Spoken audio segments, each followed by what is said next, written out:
Good morning. I think it's Wednesday, December 4th. We're in Brawley, California at the Pilot Flying J truck stop. It's 8:03 a.m. Pacific Standard Time.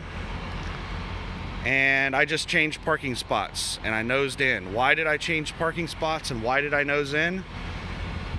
Oh, I nosed in because nosing in is amazing. It's a straight back. To get in and out of this spot it's straight. So I don't nose into spots that are not straight in and out, because nosing in is really dangerous.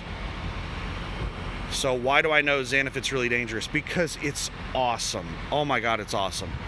You see that truck next to me, that big ass trailer right there? It's blocking the sun. The sun, that direction is south. And the sun is rising in the east, but it's on the southern horizon because it's winter. So the trailer on that side of me is just blocking almost all the sunlight. And then the afternoon and evening sun, which is the worst, that's when it gets the peak, hot of the day. My trailer is going to be blocking the sun, and the person next to me is going to be blocking the sun with their vehicle. So I'm trying to avoid idling the truck for air conditioning, so this is going to make it much more tolerable in the truck. Yesterday, it got up to 79 degrees here. It was over 100 degrees inside my truck with the windows rolled down, and I also have a fan, going that was circulating air. With all of that, it was still over 100 degrees inside my truck. So hopefully today it's going to be a lot more tolerable. So that's why I nosed in. Why did I move spots? Well, because I was parked further down there, and it's really difficult to nose into spots down there. And I wanted to nose in. Another reason I changed spots was because of all the accidents. So I made a video Monday morning. Somebody hit me Sunday night on this side. You can see all the fresh scrapes there. Up there, I don't know if you can see it in the video, but there's some deep gouges up there too. And then there's scrapes all down the side of the trailer. So yeah, it was 99.99% sure it was a Landstar driver. I think I found him in the truck stop. I made a video about that Monday morning. And then Monday night, somebody hit me on the other side. I didn't find them. I don't know who they are. But I woke up Tuesday morning and we had these fresh scrapes right here. And up there at the top, I don't know if you can see it in the video, but just above the 6. And then there's a bunch of little scrapes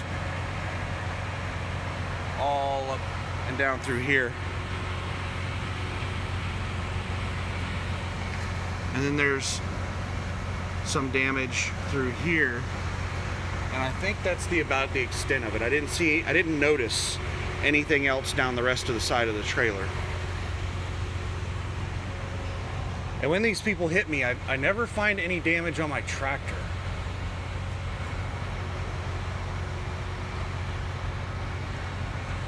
So why do people keep hitting my truck? Well, one is it is just extremely common to get hit at truck stops. People hit other people at truck stops all the time. And it's usually hitting the trailer, putting scratches and scrapes on the trailer, like what happened to me. That's what the majority of the hit and run accidents are. So why is it so? See, there's another one that somebody's, looks like they backed into him. It doesn't look like it happened very recently. Or maybe he hit somebody, I don't know. But why are there so many accidents here? Let me walk across the road and I'll show you why. So there's the entrance. And I was parked about halfway down through there, and there's no entrance over there or anything. So why are they hitting us so often here? Well, it's because most truck drivers don't know how to back up worth of crap. And if you watch my video when I came over here, I think it was Sunday morning,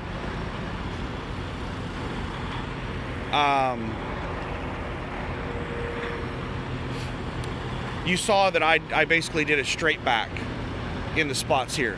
So it's possible to swing your truck around to where you can do a straight back, but a lot of people don't realize how you can do that. They don't know how to do that. So what a lot of people are doing in these spots is they're doing blind side backs. What is a blind side back? Well, in a truck, you always try to do a sight side back, which basically means that you always want to approach whatever you're parking, the spot you're parking in, you always want it to be on your left side. So you notice on these spots, they're approaching with the parking spots on their right side. So whenever they pull out to set up to park, they're going to be angled so that their right side is the side that can see the parking spot. Their left side is going to be blocked by the truck. They won't be able to see where they're backing into. And you can't see out of your passenger side window. You can't see this guy right here is doing a blind side back. This is not what you should be doing, but this guy has a low boy or whatever kind of trailer that is, a step deck, I don't know what that is. And he has a window, and it's a day cab, so he can see out the back of his truck. So doing a blind side back for him is not as difficult as somebody who has a van that they don't have a window that they can look out the back. Let me walk back over to my truck.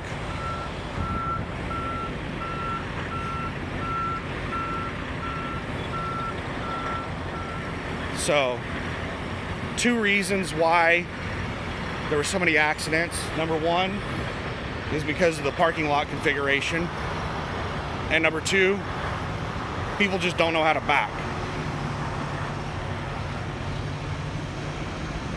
I think you'd be surprised at how many truck drivers can't back these trucks worth of crap. People assume that once you have a CDL, you know how to properly drive these trucks, but you don't. Most truck drivers don't know how to back these trucks. That's the reason you see so many truck drivers parked at the fuel island and at the curb and stuff like that, is because they can't back. There can be an empty parking lot and they'll still park in those spots because they can't back. So I got hit twice, and I witnessed somebody hit a JB Hunt driver. It was an unattended vehicle. It was a day cab that was parked here. And a guy just backed into it, got out, he looked. After he hit the truck, he got out and looked to verify that he hit the truck. And then he hopped back into his truck and just went and changed the parking spot that he was going to back into. A hit and run. He started backing into the spot to the left of me. So like I was parked, let's say I was this truck over here, I was parked right here. He started backing into this spot right here next to me. And he couldn't back worth a damn. He was backing straight into my truck. I was just about to hit my horn. I mean, it wasn't even close. Like, he was backing almost straight into my truck like he was backing into my spot. And I was just about to hit my horn, and somebody pulled out of a spot down here. One of these easy spots that are straight backs. And the guy saw it, and he stopped, and he went down here and parked into one of these spots. So, as soon as he parked, he immediately jumped out of his truck and went into the Pilot Flying J. And I went over there, and I took pictures of his truck, got his truck number and carrier and license plate and all that stuff, all of his trailer information. And I called JB Hunt and told them about it. And I told them that I didn't feel comfortable confronting the driver over it. I didn't want to get into a fight with the driver. So they called Pilot Flying J and had Pilot Flying J come out and take a look at it. And Pilot Flying J came over to me and asked me to point out the driver that did it. So I did. And they went down there and confronted the driver. And he claimed that he didn't do it. So Pilot Flying J came over and asked me to come out there and confront the driver after I just said that I didn't want to get into a confrontation. But I got out of my truck and I walked over there, and as I was walking up, I said, so what, is he claiming he didn't hit it? And the guy lunges toward me and gets up in my face. When I say up in my face, I mean our noses were about 6 inches apart. And he said something, I can't remember exactly what. He said something like, yeah, I didn't hit it, or something like that. And I think what he was expecting was that he was going to intimidate me, and I was going to cower down and start saying, well, maybe I didn't see him, you know, it's possible. I think that's what he was expecting, but that's not what happened.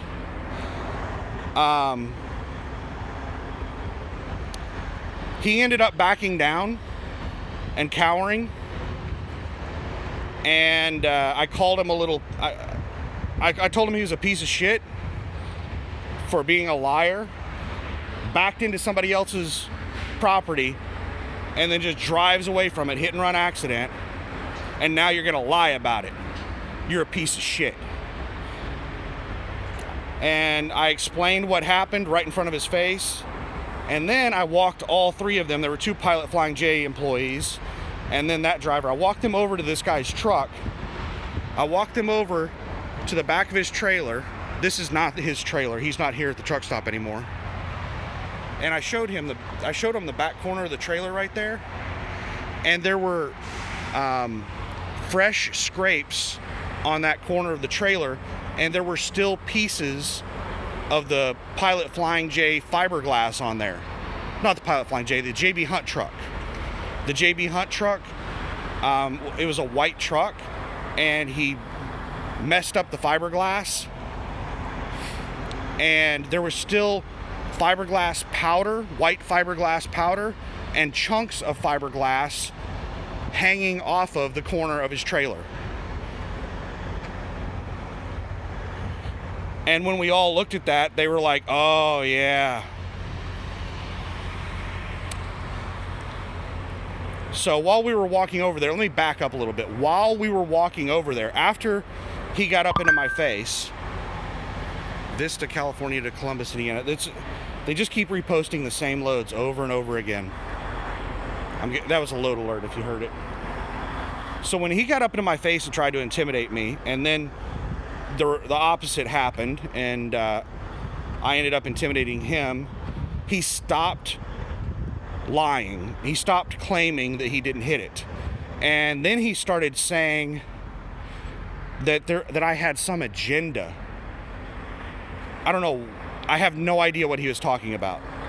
But he just kept saying over and over that I obviously had some kind of agenda against him. He stopped claiming that he didn't hit it and started claiming that I had some agenda against him. And another thing he was claiming, or he kept saying over and over, was, why didn't you just come over and talk to me? Why did you wait an hour and go get them? Because he thought that, like, I went in and got the Pilot Flying J people and brought them out there. That he had no idea what was going on. He didn't know that immediately after the accident happened, I reported it to JB Hunt, and JB Hunt called Pilot Flying J and had them come out. He thought that after an hour, I went into the Pilot Flying J and got them and brought them out there. That's what he thought happened.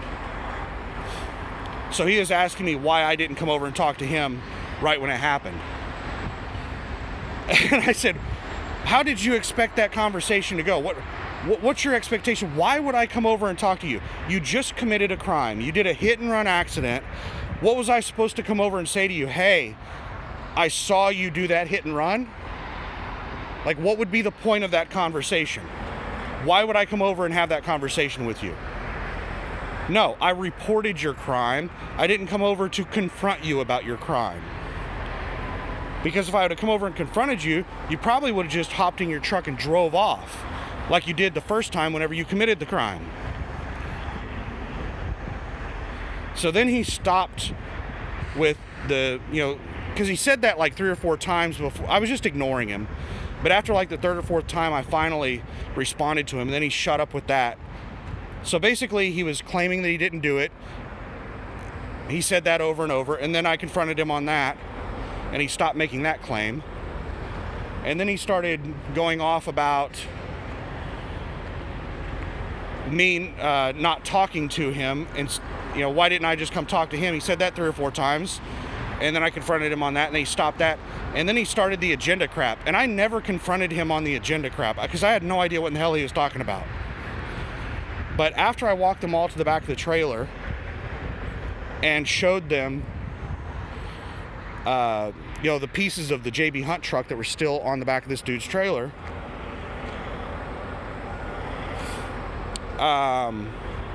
they were like, oh yeah. And they were like, yeah, let's get pictures of that. And he immediately just stormed off and hopped into his truck and refused to talk to us anymore. So then the cop came out. It took the cops like 3 hours to respond because they were dealing with a fatality accident or something. But the cop came out here and came up to me and asked me what was going on. And I explained to him, and he said that because it's on private property, it's a civil issue. This is just a local city cop, so he doesn't really know commercial motor vehicle regulations. So to him, it was just a civil issue. So he said that all he could do would be to take a report, so that if JB Hunt wanted to do a civil suit, or they wanted to use his report in an insurance claim, then they can do that. So he did a report. He went and took pictures of the JB Hunt truck, and then I told him, there's still pieces of the JB Hunt truck on the back of that guy's trailer. And so he said, all right, I'll go take a look at it. So he went over there and investigated the guy's truck as well. And then he came back to me and he's like, yeah, it's pretty obvious that he hit it. I saw the pieces of the tractor on the guy's trailer. So yeah, I did my report, and I think there's sufficient evidence to make the claim that he hit it, even without a witness. So I gave him the phone number to JB Hunt's claims department, and he called the claims department and gave them the reference number for the police report.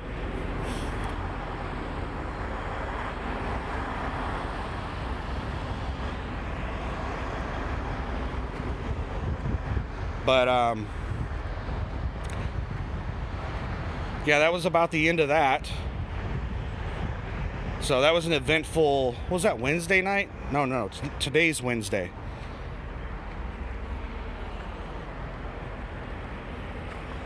It wasn't last night, it was the night before last night. So that must have been Monday night. Yeah, it was Monday night. That was I got hit Monday night as well. Somebody hit me, but it was after that. After I went to sleep, somebody hit me.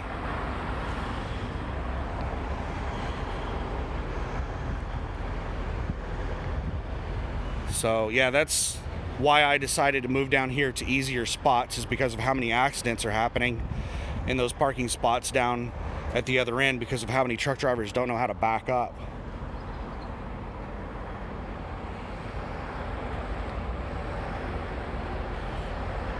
So I'm still looking for a load, and at this point I'm leaning toward going home. I'm starting to look for a load just to the house. When I initially got here, I was just going to take any good load that popped up on the load board, and if a decent load headed to the house popped up there, then I'd take that. But now I'm getting to the point where I kind of want to and need to head to the house. I don't need to be home like right now, but I need to be home by the end of the month. And I'm afraid that if I take another load up into like Portland, that I might have to take a cheap load out of Portland to get to the house. Because the good loads that I haul are really, really rare. That's the reason I typically sit at the truck stop for 1 to 3 weeks in between loads. Is because it's so rare to get the loads that I haul. I haul like really amazing loads typically.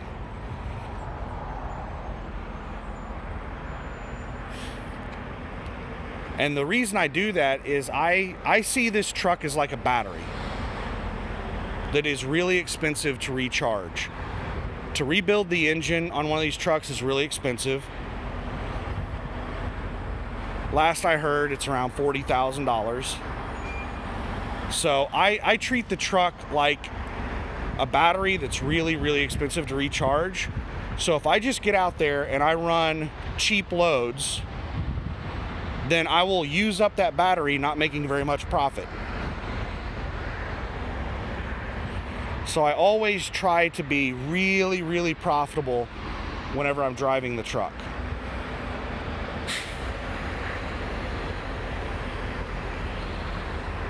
And there are a ton of $3 a mile loads being posted right now, those are good loads, but they are all picking up in LA and San Diego. There's almost nothing coming out of this area. Almost everything that's being posted is like a 200-mile drive to go pick up. And I don't feel like driving 200 miles for a $3 a mile load. Because once you factor in that deadhead mileage, then that $3 a mile load becomes like a $2.50 a mile load. Why not just haul a cheap load out of this area instead of driving 200 miles to haul a slightly above average load? Because it very quickly becomes not an above average load once you factor in those deadhead miles.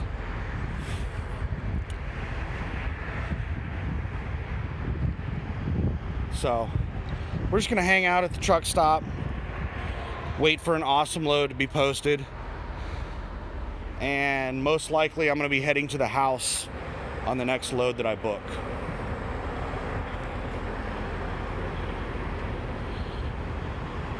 But yeah, this is a really good parking spot. I wish I would have gotten a parking spot like 3 or 4 spots further down. Let me walk down this really steep. There was a spot open way down here, but it was the first spot next to the fuel haulers. And the fuel hauler parking spots are usually empty during the day. They're only parked in those spots at night. They park their personal vehicles in here during the daytime. Man, this spot's open now. I could move down to this spot. I'm already parked, we're not gonna move. But this spot right here that Colonial is in, this spot was open whenever I parked into that spot.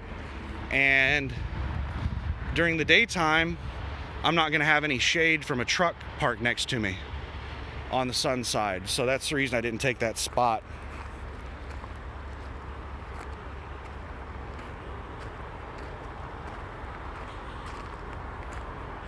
There's a big chunk of a truck laying there. I don't know what that is.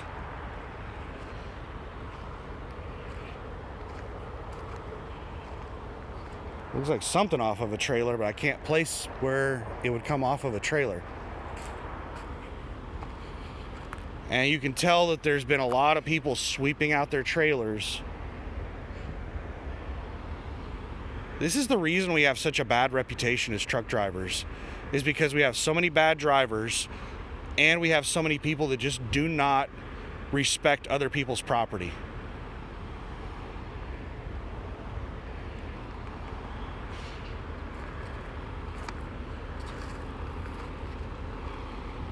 So anyway, yeah, let's wrap up the video. I'm gonna watch some TVs, play some video games.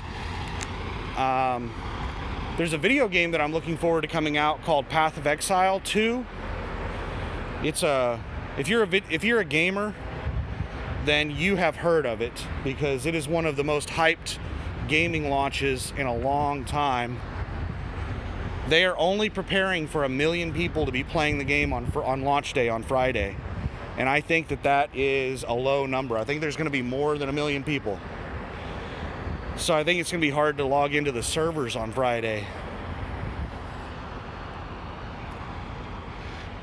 I wonder what they're going to put over there. You see how they've already flattened out all of that area over there?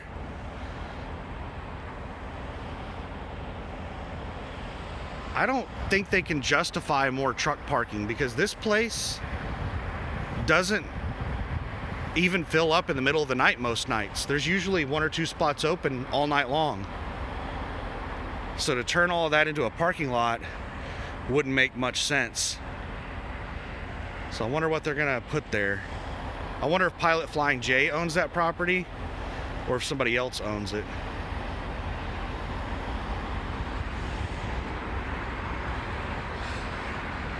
But they could make a massive overflow parking lot right there. There is a Love's truck stop, I don't know how, like maybe 5 to 10 miles away from here, that has a pretty big a pretty big parking lot for a Love's. So maybe a lot of people avoid coming here because of how small the parking lot is, and they just don't think they're going to be able to get any parking. So maybe they will make another parking lot back there to try to lure people in. This is an awesome truck stop. There are negatives to it. It has a small parking lot. Like, most of the parking is kind of a pain to get into if you don't know how to back a truck worth a damn. If you do know how to back a truck, then all these spots are really easy to get into. It only has 2 showers here. There are only 2 showers, and you can't use the app.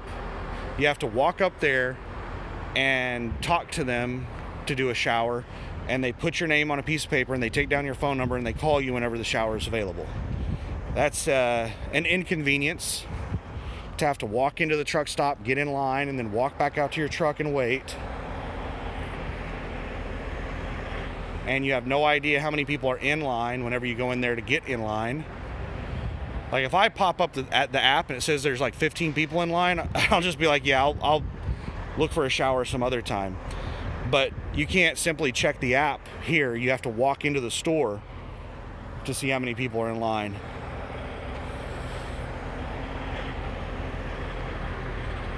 And look at this fuel hauler. He's bundled up like it's cold outside. It's about 55 to 60. Actually, it's probably closer to 65 degrees outside right now.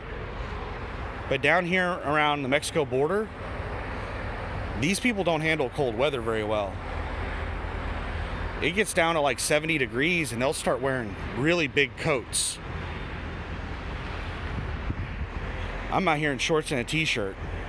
It's kind of hot right now. I think it's approaching 70.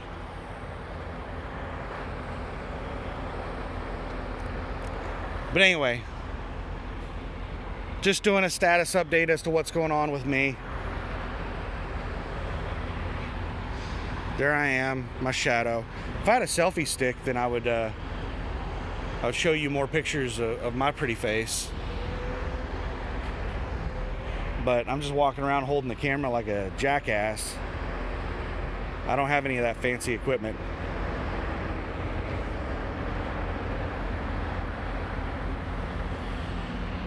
So, anyway, hope you're having a great week.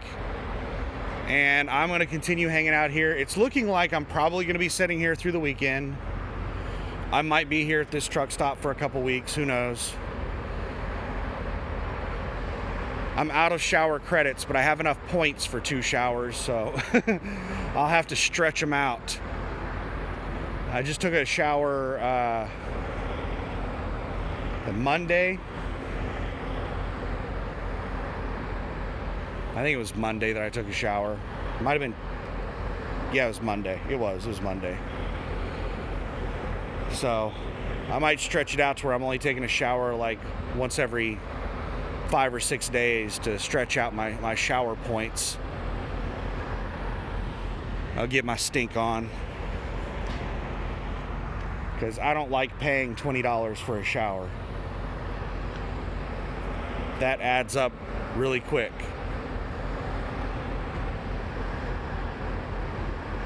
So, anyway, have a good one. Bye.